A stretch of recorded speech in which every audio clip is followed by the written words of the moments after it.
ke masjid meramaikan malam nisfu Sya'ban sambil membawa air mineral untuk didoakan.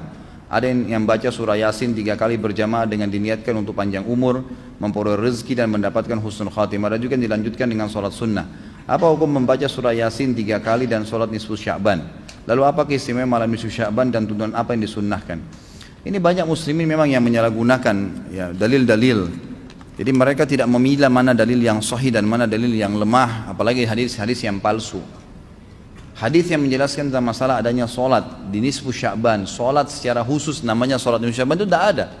Hadisnya palsu, maudhu' itu. Yang ada memang adalah fadilah mengerjakan solat malam di nisfu Sya'ban, solat tahajudnya. Solat tahajud seperti biasa, tapi khusus malam nisfu Sya'ban punya fadilah. Karena disebutkan dalam sebuah riwayat yang sahih bahwasanya Aisyah radhiyallahu anha pernah mendapatkan giliran nginapnya Nabi SAW di rumahnya. Terbangun tengah malam, dia melihat Nabi SAW tidak ada di sebelahnya. Maka Aisyah radhiyallahu anha terbawa rasa cemburu. Dia memakai bajunya kemudian mengelilingi rumah-rumah Nabi yang lain, ya, istri Nabi yang lain, takut Nabi ada di sana gitu. Diketukin satu-satu, ternyata nggak ada. Lalu Aisyah tergopoh-gopoh pergi ke masjid mendapatkan Nabi SAW sedang sholat. Begitu Nabi SAW lihat Aisyah lagi ngos-ngosan jalan gitu kan, kena buru-buru. Kata Nabi SAW, wahai Aisyah, kau cemburu lagi? Ini adalah malam nisfu Sya'ban. Artinya saya sholat malam ini karena ini adalah nisfu Sya'ban. Ini hadis yang sahih, gitu kan? Dan memang dianjurkan oleh para ulama, mereka mendirikan sholat malam di malam nisfu Sya'ban itu sholat tahajudnya. Tidak ada malam khusus, tidak ada sholat khusus namanya malam nisfu Sya'ban. Di siang harinya dianjurkan seseorang berpuasa, karena Nabi SAW memang memperbanyak puasa. Terlebih lagi nisfu Sya'ban itu, ya kenanya malamnya itu berarti puasa tanggal 14. Kalaupun nisfu Sya'bannya malam hari ke-15, dan kita tahu ada puasa Iyamul Bid, ada 13, 14 dan 15, itu kita dianjurkan puasa 3 hari kan gitu. Tapi tidak diniatkan khusus puasa nisfu Sya'ban, khusus puasa itu, karena memang secara umum Nabi SAW puasa sebulan penuh di bulan Sya'ban.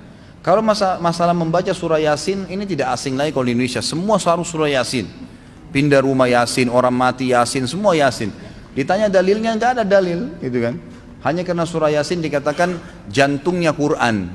Itu pun hadis yang lemah, karena dalam sanadnya ada orang yang pendusta, gitu kan? Tapi ini diamalkan. Ya. Kalau kita mau mengaku pengikut Nabi Muhammad SAW yang murni, maka tidak mengamalkan apa yang tidak dicontohkan oleh Nabi SAW. Apalagi membawa air, kemudian secara khusus dibacakan atau ditutupkan dengan surah Yasin, belum pernah ada contoh. Ya, belum pernah ada contoh. Allahu a'lam. Saya tidak menyalahkan ya. Yang mau kerjakan itu silahkan, itu hak dia. Tapi saya pribadi menyarankan, apalagi jemaah yang ikut dengan pengajian saya atau yang mendengarkan ceramah kita, murnikan ibadah kembali kepada Nabi SAW.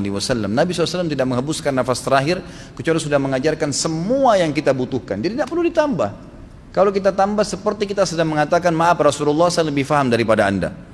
Nabi nggak pernah baca Yasin 3 kali di malam nisfu Sya'ban, nggak apa-apa kan, bagus. Loh, Nabi mau nggak pernah lakukan.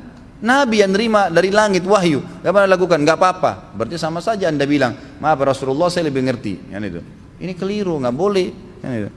Jangan tambah-tambah agama, biarkan dalam keadaan murni. Sedangkan murni saya sudah banyak sekali yang kita bengkalaikan, apalagi kalau ditambah-tambah.